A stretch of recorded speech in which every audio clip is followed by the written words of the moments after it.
Been in the Antelope Valley for 30 years. When I moved up there 30 years ago, it was routine to be pulled over by the sheriff's department to the point that I got pulled over weekly. They knew my name. They knew where I lived. The last time I got pulled over, I remember distinctly it was raining. And the deputy pulled up behind me and he hit me with the bright lights and got on the microphone and said, "Don't get out the car, Darren. I'm just going to run your plate to make sure everything's okay." That was 30 years ago. 30 years later, Eastside School District is probably about the same size as Sulphur. 80% people of color, whether it be Asian, African American, Latino, Armenian, it's 80% people of color. They have no board members that are African American. In the whole history, they've only had one African American and no Latinos. Right now, our school district is failing.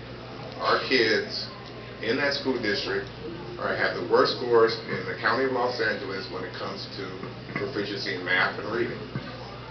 There's a whole community out there that didn't have a voice, and because that voice was not heard, what we're doing is basically creating a generation of people that have nothing to do but go to prison. They can't read, they can't write, they can't articulate what they're thinking. I think the young man hit the nail on the head when he talked about accountability. I think the perfect example is what I heard only a couple of weeks ago watching TV, not really thinking about the California Voter Rights Act, had to do with the Santa Monica Malibu School District. We're in Malibu. We're in Malibu. Understandably, higher incomes, pay higher taxes, ran 3 members for that board. All 3 members lost. In Malibu, they received 83% of the vote. In the district-wide, they lost by 83% because they don't have the numbers to change. Not many communities have the ability to succeed from a district as Malibu is trying to do in Santa Monica right now. But my point is there was a disenfranchised group of concerned parents and community members that try as they might, still do not have representation from their area. And what the young man talked about, Brian talked about, is that accountability.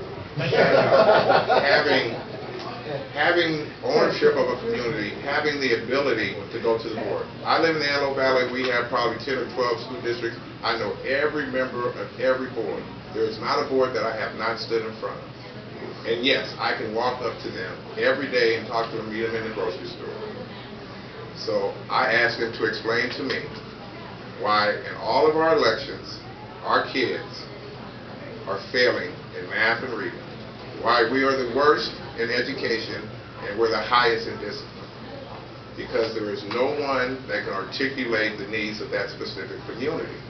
So I think that when we talk about districting and people try to move it back into the Federal Voter Rights Act and talk just about race, my concern is that the young lady said is that every citizen feels that they have a voice in government. And regardless of what that looks like, no one can tell me, now that I live in Antelope Acres, that they can articulate the needs of Antelope Acres better than they can in the city of Lancaster.